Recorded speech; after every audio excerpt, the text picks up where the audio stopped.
कार्यक्रम अन्नदाता सुनिए सब बण भैया ने रिसाले भाई की ओर तय राम राम।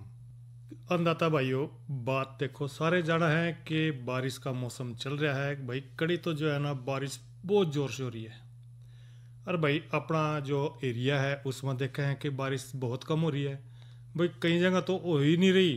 देखे हैं, बाट देखते रहे हैं कि बारिश होएगी, कब होएगी, कब हमारी जो है ना धान की फसल भाई जो है ना अच्छी तरह फलनी फूलनी शुरू हो जाएगी। पर भाई फसल के गिला गिला और भी बातें हैं। जिस तरह के मौसम चल रहा है आजकल पेड़े लाने का, क्योंकि बारिश के मौसम में हम पेड़े ज़्यादा से ज़्यादा लाने चाहिए। क्योंकि अगर भाई ज़्यादा गर्मी हुआ है तो भाई पेड़ भी जो है ना कम लगेंगे, क्योंकि जो गर्मी के मौसम में पेड़ लावेंगे तो मुरझा जाएगा, पेड़ चलाना मुश्किल हो जाए। और भाई अगर ज़्यादा ठंड पड़ रही है, जद नहीं पेड़ ला सकते। तो ईब जो मौसम चल रहा है यानी कि बारिश का मौसम, इस मौसम में भाई हम ना पेड़ पौधे ज़्यादा से ज़्यादा लाने चाहिए। क्योंकि भाई अगर हम ज़्यादा से ज़्यादा पेड़ पौधे लावेंगे तो हमारा जो पर्यावरण है वो बड़ा साफ सुथरा रहेगा। और भाई हम बात भी नहीं कर रहे हैं कि जो वृक्षारोपण करना है उसके लिए भी कौन कौन सी बातों का ध्यान आपने रखना है। तो भाई बात न्यू है कि सारे जाना है कि भी जो मानव का जो जीवन है ना, और भाई कई बार इसका जो अस्तित्व बन रहा है किसके गिला है, प्रकृति गिला। और प्रकृति में क्या है भाई, ज़्यादा से ज़्यादा पेड़ पौधे हैं। भाई पेड़ पौधे हैं यदि हम जिंदा हैं, यदि हम श्वास ले सका है, खुली वायु में भाई अच्छी तरह घूम फिर सका है, सांस ले सका है, स्वस्थ रह सका है। तो भाई कई तरह प्रकृति का और मनुष्य का तो कई तरह ज़्यादा ही घना मेल मिलाप की तरह जो है ना गहरा संबंध बना रहा है। तो इस करके भाई हम ना पेड़ के कारण जो जलवायु है या भाई और देखे मौसम है बदल दे रहे हैं। अगर भाई मान लो सूखा पड़ रहा है या पानी की कमी हो रही है, ये किसके कारण हो रहा है, पेड़ पौधे नहीं है। और भाई पहला तो क्या करे करा थे, जो हमारे अन्नदाता भाई है, किसान भाई है, अपने जो औजार बनाया करे थे खेती से संबंधित, और बनवा लिया, जुड़ा बनवा लिया और बनवा लिया, सारे लकड़ी से बना करे थे। और लकड़ी कटते होती भाई पेड़ पौधे तैयार करे थी। तो भाई आज का देखा है तो भाई जो मौसम चल रहा है ये है बारिश का। और इस मौसम में मानना भाई जो है ना पेड़ पौधे ज़्यादा से ज़्यादा लगाने चाहिए, क्योंकि बारिश हो रही है। और भाई ओड़ा लगाओ जड़ा पानी खड़ा नहीं होता। देखा है कि अगर माना पौधा लगा भी दिया और बारिश शुरू हो जाए तो भाई जड़ा पानी ज़्यादा खड़े हो रहा है, हो सका है भाई पौधा जो है ना गल भी सका है। तो ऐसी जगह लगाओ जड़ा पानी आ जाए और भाई जल्दी सूख भी जाए। तो भाई इस करके जब हम बात कर रहे हैं कि जो पौधारोपण है उनमें किन किन बातों का ध्यान करना है। एक तो भाई जब पौधा लगाना आप चाह रहे हो तो सबसे पहला जरूरी है उसकी माटी की जांच करवाना। कोई भी भूमि है उसमें पौधा लगाना है उससे पहले उसकी जो भाई लवणता है, उसकी मात्रा देखनी है, उसकी ईसी की ताकत देखनी है। सारी चीज़ें की जो है ना देखभाल करके फिर आपने भाई उड़ा पौधा लगाना है। और भाई हम तो बार बार कहे हैं जड़ा भी पेड़ पौधे लगाने हैं, अभी मिट्टी की जो जांच है वो अपना जरूर करवानी चाहिए। और इसके लिए भाई अपना 30-30 सेंटीमीटर की गहराई तय अलग अलग नमूने भरने हैं। यानी कि एक तो ले लो आप 0 तो 30 सेंटीमीटर का ले लिया एक नमूना, फिर भाई 31 से 60 सेंटीमीटर पर ले लिया, फिर 61 से 90 सेंटीमीटर पर ले लिया, और इसके बाद भाई 180 सेंटीमीटर तक।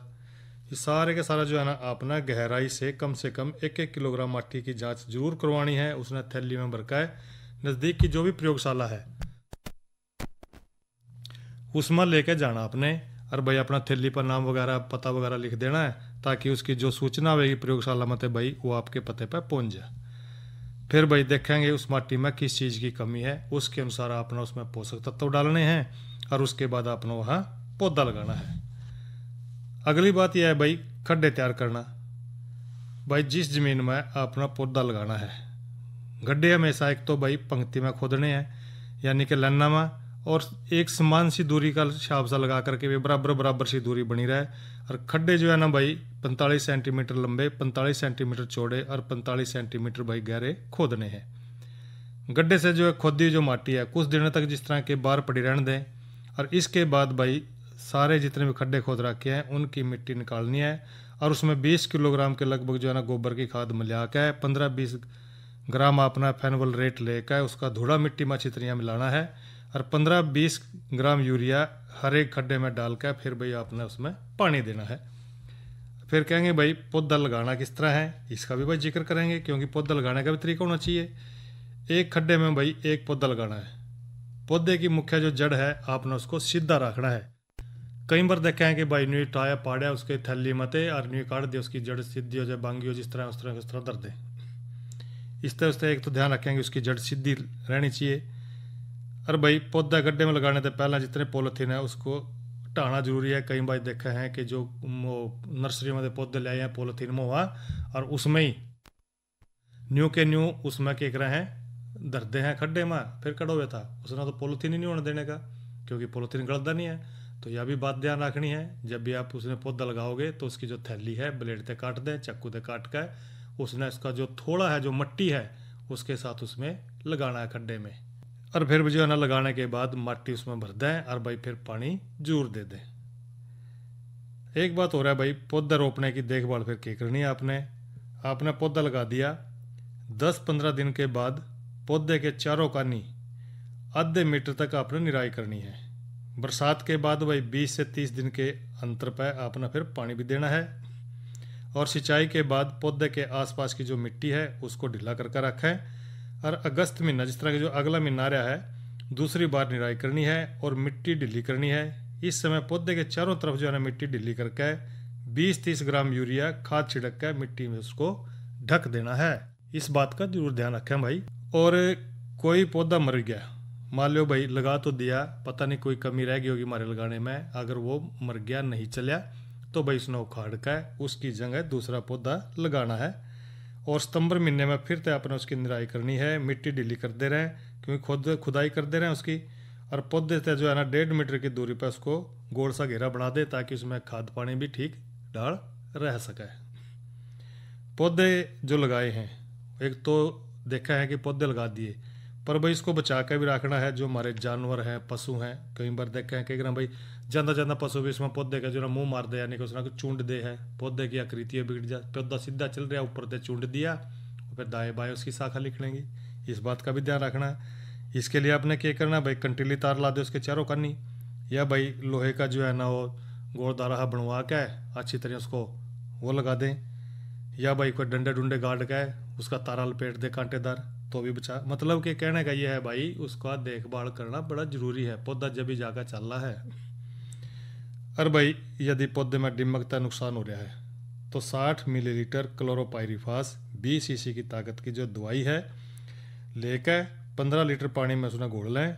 और इस घोल को जो है ना हर पौधे की जड़ में गिर के भाई छोटा सा उसमें छेद बनाना है, उसमें डाल दे रहे हैं। लगभग 250 मिलीलीटर घोल प्रति पौधे की दर तय भाई डालना चाहिए।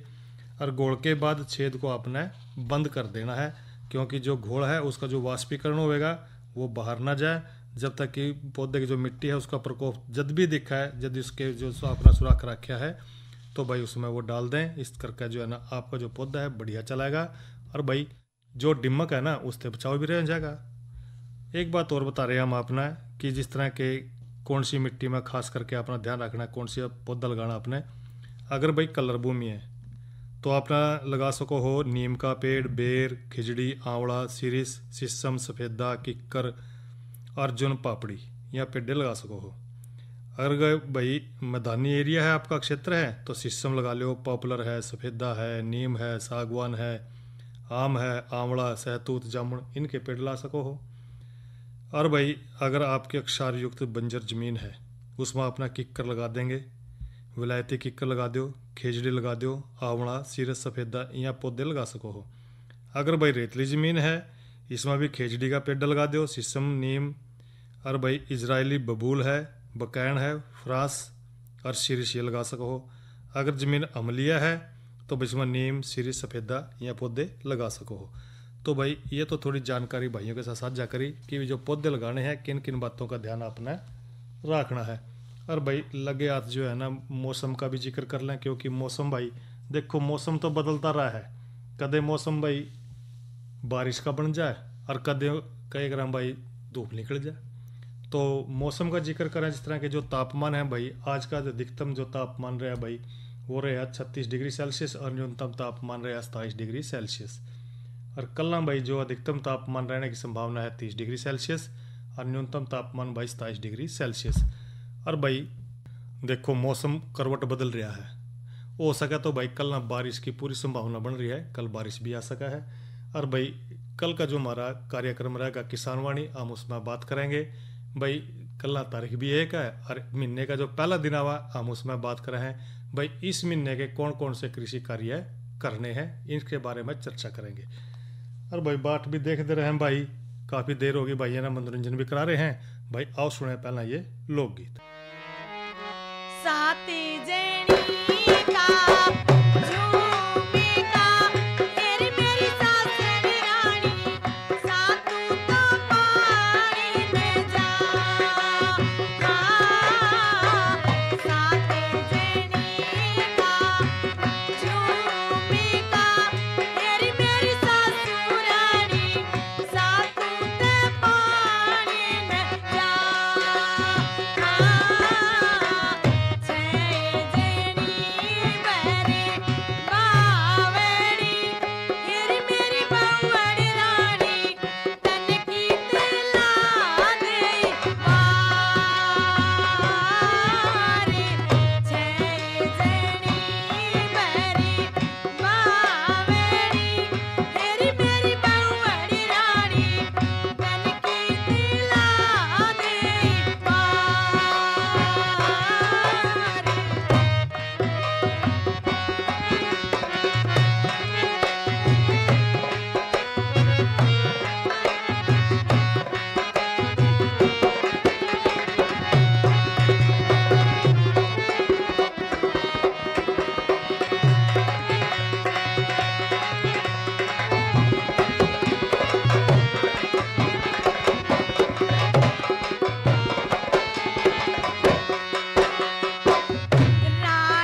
और भाइयों ये तो सुने अपने लोकगीत, क्योंकि भाई महीना सावन का चल रहा है और सावन का गीत सुन लिया। और ये भाई हम चर्चा कर रहे हैं कि नई फसल नई उमंग में, कि भाई जो हमारे अन्नदाता भाई हैं, किसान भाई हैं, उन्होंने भाई अपने धान की रोपाई जो है ना लगभग करे ली है।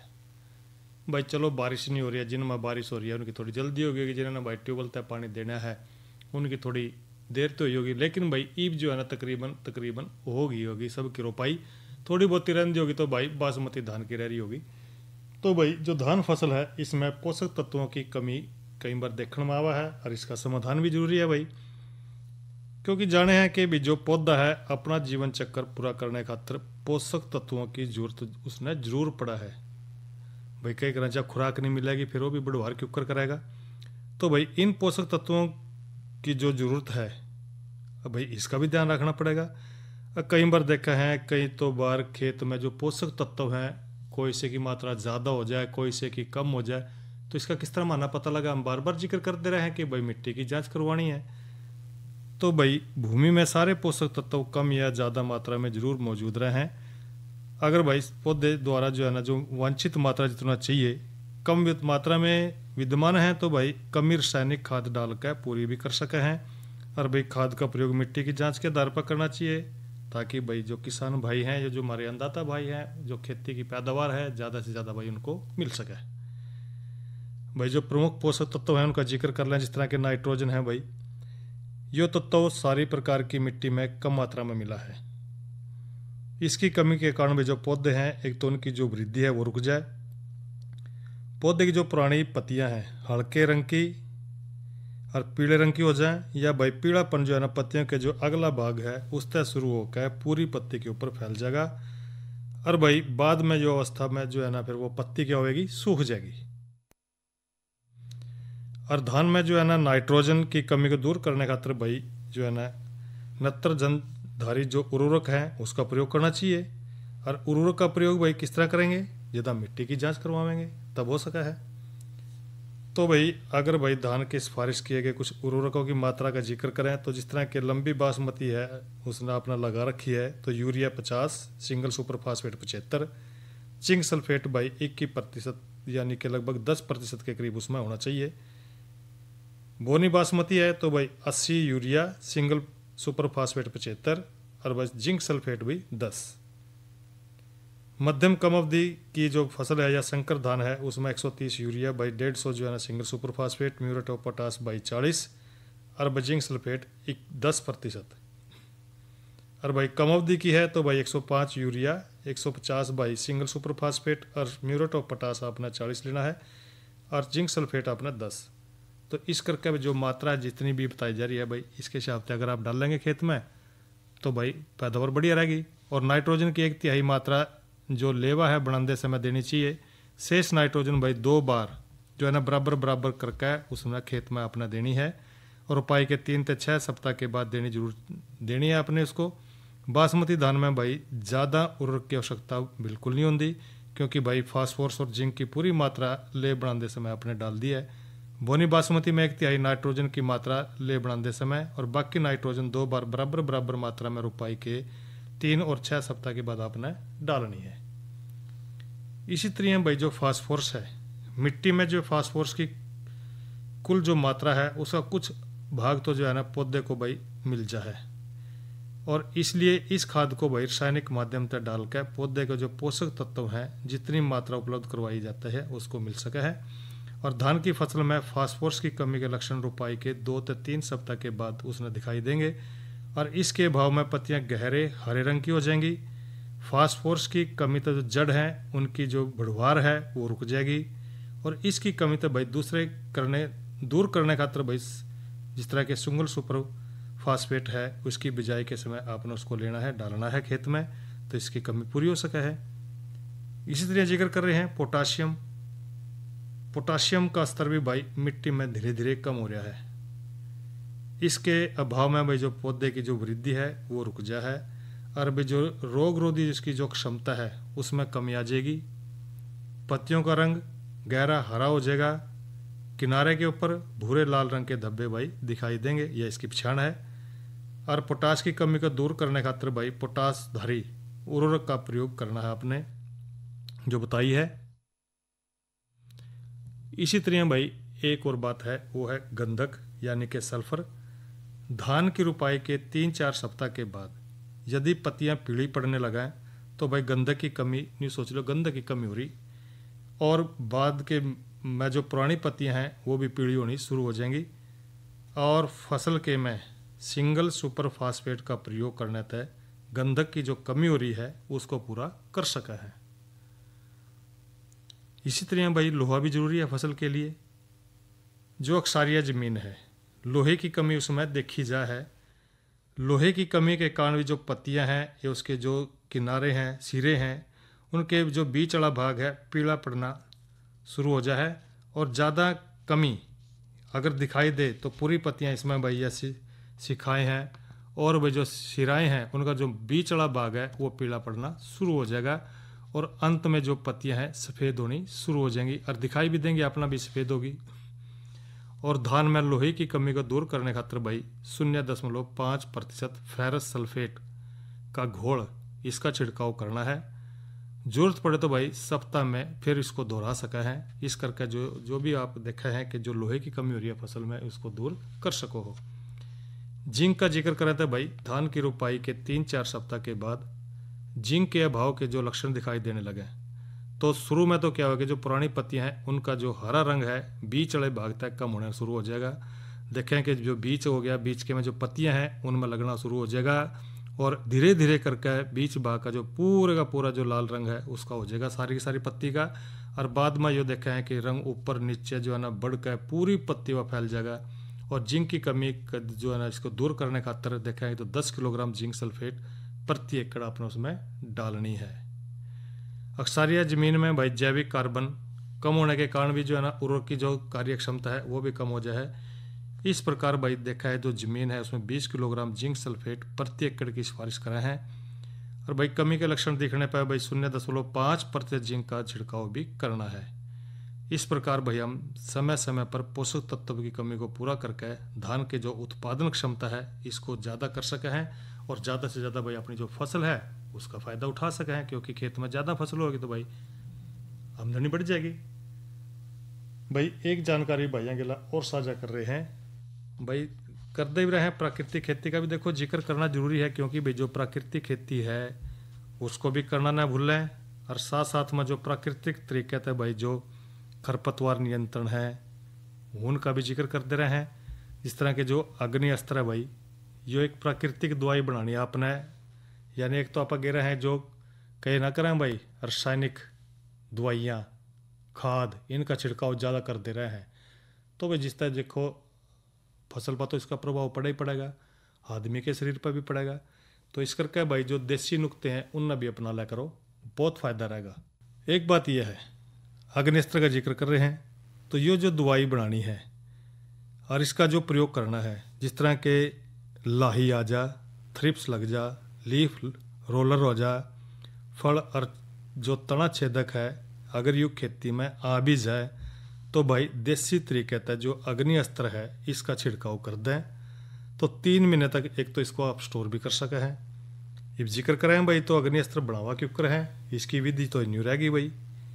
एक आपने बर्तन लेना है और इसमें अपना क्या करना है कि जो 5 लीटर देसी गाय का मूत्र लेना है और इसमें भाई 500 ग्राम तम्बाकू का जो पत्ता है वो लेना है, फिर 250 ग्राम हरी मिर्च और भाई 250 ग्राम लहसुन और 2.5 किलोग्राम नीम की पत्तियां अच्छे तक कूट कर मिलानी है।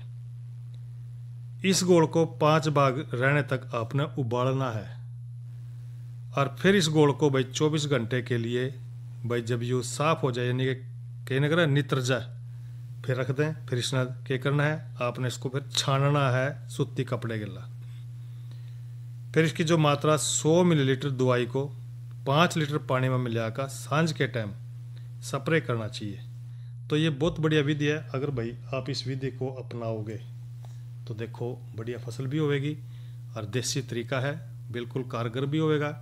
तो भाई हम तो ये कहें कि जो प्राकृतिक दवाइयाँ बताई जाए उनका जरूर अपना खेत में अपना प्रयोग करके देखा है तो भाई आपका जरूर फायदा होगा। देखो एक तो आर्थिक जो है ना हानि होगी, पैसे की जो हो रही है उसका भी फायदा रहेगा। और भाई एक जानकारी और देते हैं भैया ना किसान कॉल सेंटर की, क्योंकि भाई जो किसान कॉल सेंटर का नंबर रहा है वो रहा है भाई 1551 1551। इस नंबर पर भाई कॉल करके जो भी किसान भाई, जो हमारे अन्नदाता भाई हैं, फ़ोन करके खेती से संबंधित जो भी जानकारी चाहें वो इस पर मिल सका है। तो भाई इसी के लिए एक कार्यक्रम अन्नदाता यहीं पर संपन्न हो रहा है। रिसाले भाई ना दो इजाज़त। अच्छा भाइयों, राम राम।